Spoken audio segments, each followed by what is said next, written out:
बिस्मिल्लाहिर्रहमानिर्रहीम। आज के इस लेक्चर में हम लोग सीखने वाले हैं कि अपने वूकॉमर्स में जितनी भी सेटिंग होती है उनको हम लोग पूरा कैसे करते हैं। तो हम लोग वूकॉमर्स में चल के डैशबोर्ड में जाएँगे, वूकॉमर्स के अंदर सेटिंग में चलेंगे। उसके बाद हमने यहाँ तक देख चुके थे कि जनरल सेटिंग क्या होती है। अब इसके आगे हम लोग शिपिंग ज़ोन को सेट करने वाले हैं। तो शिपिंग ज़ोन के अंदर चलेंगे, ऐड शिपिंग ज़ोन के अंदर हम लोग अगर सेल्फ करने वाले हैं तो सेल्फ, या जिस थर्ड पार्टी का यूज़ करने वाले हैं, थर्ड पार्टी का नाम कोई भी नाम रख सकते हैं अपने अकॉर्डिंग। हम लोग सेल्फ अपना ही शिपिंग मेथड यूज़ करने वाले हैं। किस तरह फ्री शिपिंग देगा कि क्या रहेगा, इसका हम लोग यूज़ करने वाले हैं। तो हम लोग फ्री शिपिंग पहले लगाएँगे।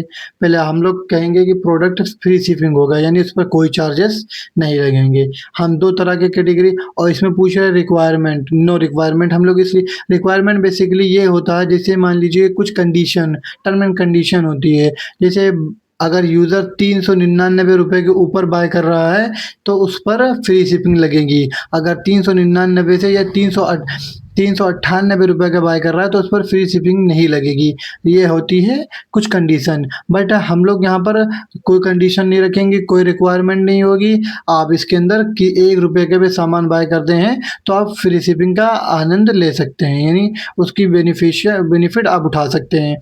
बट हम लोग 2 तरह का कंडीशन बनाएँगे। एक कंडीशन हमारा फ्री शिपिंग होगा और दूसरा कंडीशन हमारा फ्लैट रेट वाली होगी। उसको भी हम लोग ऐड कर लेते हैं। इसको ऐड कर लिया, अब ऐड शिपिंग मेथड, जो दूसरा शिपिंग मेथड है उसको भी हम लोग इसी तरह ऐड करेंगे, बट इसमें हम लोग फ्लैट रेट लगाएँगे ₹20। यानी आप किसी भी कैटेगरी का सामान बाय करो, ₹1 का करो चाहे ₹1000 का करो, आपको ₹20 पे करना पड़ेगा। और यहाँ पर टैक्सेबल, यानी इसमें टैक्स अगर आप चाहो तो उस शिपिंग चार्ज में आप इनसे टैक्स भी वसूल सकते हो, बट हम लोग को भी टैक्स नहीं लेना है, हम लोग भी सीख रहे हैं खाली। अब मेथड के अंदर चलते हैं, पेमेंट मेथड के अंदर चलते हैं। तो पेमेंट के अंदर बेसिकली क्या होता है, आप 2 तरह से पेमेंट ले सकते हैं, ऑफलाइन या ऑनलाइन। तो हम लोग अभी ऑनलाइन सेटअप नहीं करने वाले हैं, हम लोग कैश ऑन डिलीवरी रखेंगे। तो हम लोग कैश ऑन डिलीवरी रख के पर इनेबल कर देंगे। आप यहाँ पर मैनेज करने पर जाकर चेक कर सकते हैं इसमें क्या-क्या लिया गया है। कैश ऑन डिलीवरी है, ये सब अपना वो उसमें चेंजेस हमें नहीं करना है, तो हम लोग यहाँ से बैक हो जाते हैं। उसके बाद हमारा कैश ऑन डिलीवरी मेथड लग चुका है, मतलब इनेबल हो चुका है। इसके बाद हम लोग वापस चलते हैं और चलते हैं अकाउंट एंड प्राइवेसी के अंदर। इसके सेक्शन के अंदर इसमें कुछ चीज़ें हैं जो हमें जानना ज़रूरी है। चेकआउट, यानी हम लोग यूज़र को मतलब तुरंत दिखा दें, जैसे वो यूज़र मेरी वेबसाइट पे जाए, पॉपअप शो हो जाए, उसे लॉगिन करने पे मजबूर करें, ये ऐसा नहीं करेंगे। इससे क्या होता है, यूज़र तुम्हारे चीज़ों को एक्सप्लोर नहीं कर पाता। तो हम लोग कहेंगे ड्यूरिंग दी, जब चेकआउट पेज पे पहुँचे, ड्यूरिंग दी मतलब जब ड्यूरिंग मतलब वहाँ पहुँच जाए, अगर उसे चेकआउट करना है तो उसे लॉगिन के बारे में बात करूँ, उससे पहले उसको देखने दो।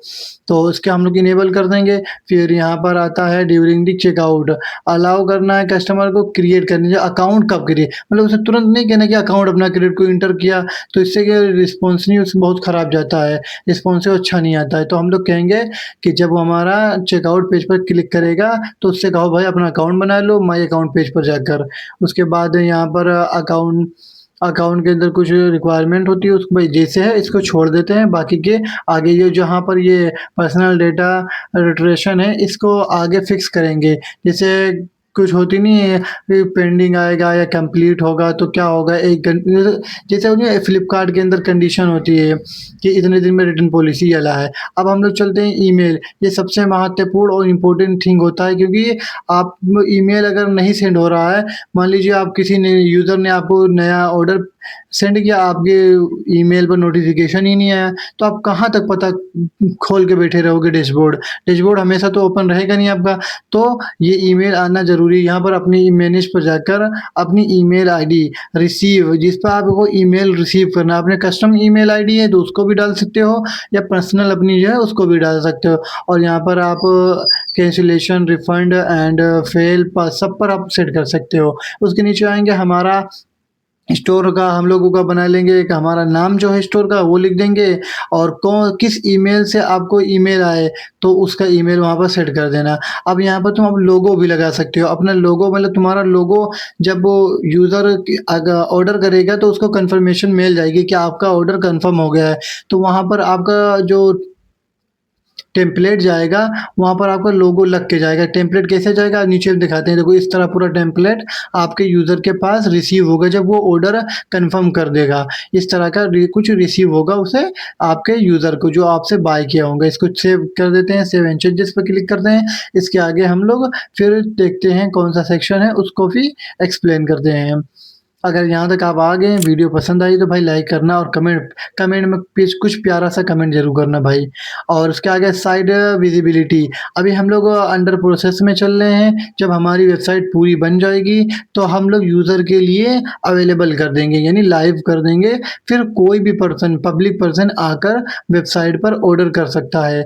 और यहाँ पर अगर यहाँ उसके नीचे आएंगे, स्टोर का नाम हो जाएगा। अगर आप फिजिकली यानी लोकल में स्टोर है आपका और वहाँ भी सेल करते हैं तो वहाँ पर अपना एड्रेस और फ़ोन नंबर और ईमेल आईडी दे सकते हैं। और रिफ़ंड एंड रिटर्न पॉलिसी आप यहाँ पर लगा सकते हैं कि मान लीजिए अगर कुछ कंडीशन लगा दीजिए, जैसे आपका प्रोडक्ट आपने एक्चुअल में सही भेजा, वो बेईमानी करके रिफ़ंड कर रहा है दूसरे प्रोडक्ट, तो आप उसमें बल्कि साफ-साफ मेंशन कर सकते हैं कि अगर ऐसा प्रोडक्ट होगा तो आपका रिफ़ंड नहीं होगा।